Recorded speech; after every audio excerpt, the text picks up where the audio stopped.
All eyes on রাফা, আমাদের সবার নজর আছে রাফার উপর। এই অল আইজ অন রাফা এই বিষয়টি খুব চর্চায় আছে বর্তমান নেট পাড়ায়। আপনারা হয়তো অনেকেই লক্ষ্য করেছেন এই ভিডিওটি ফেসবুক বা ইনস্টাগ্রামের মধ্যে, কিন্তু বুঝতে পারছেন না আসলে এই অল আইজ অন রাফা বিষয়টা কি। তো চলুন আমি আপনাদেরকে এই ভিডিওর মাধ্যমে কিছুটা বোঝানোর চেষ্টা করছি।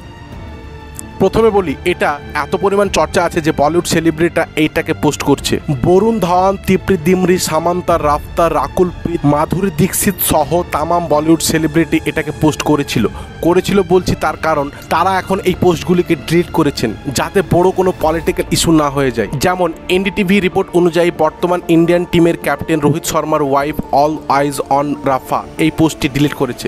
এমনকি ইন্ডিয়া টুডে রিপোর্ট অনুযায়ী মাধুরী দীক্ষিত এই পোস্টটিকে ডিলিট করেছে। তো এবার আসবো আমরা আসল ঘটনায়। অল আইজ অন রাফা। রাফা এখানে হচ্ছে গাজা পট্টির দক্ষিণে অবস্থিত একটি স্থান।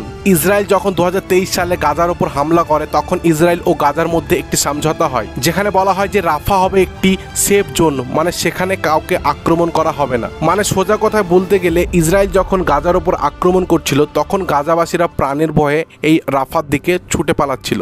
এই রাফাই ছিল একমাত্র সেফ জোন যার উপর ইসরায়েলকে অ্যাটাক করতে বারণ করা হয়। এমনকি ইন্টারন্যাশনাল কোর্ট অফ জাস্টিস এই রাফাতে অ্যাটাক করতে নিষেধ করেছিল, কিন্তু ইসরায়েল কোনো রকম ভাবে কথা শোনেননি এবং রাফায় অনবরত আক্রমণ করতে থাকে, যার ফলে সিভিলিয়ান পপুলেশন মারা যায় রাফার। এর কারণে অবশ্য ইসরায়েল প্রেসিডেন্ট নেতানিয়াহুকে ক্ষমা চাইতে হয়েছেন। তিনি এখানে বলেছেন যে এটার বিষয়ে আমি তদন্ত করে দেখছি, এটা কোনো পরিকল্পিতভাবে নয়, এটা কোনো দুর্ঘটনাবশত আক্রমণ হয়ে গেছে রাফার উপর। আর এই বিষয়টা নিয়ে ভাইরাল হচ্ছে বর্তমান নেট পাড়ায়। তো বন্ধুরা, আপনাদের কি মনে হচ্ছে যে নেতানিয়াহু এটাকে ইচ্ছাকৃতভাবে করেছেন না এটা কোনো পরিকল্পিত কোনো ষড়যন্ত্র?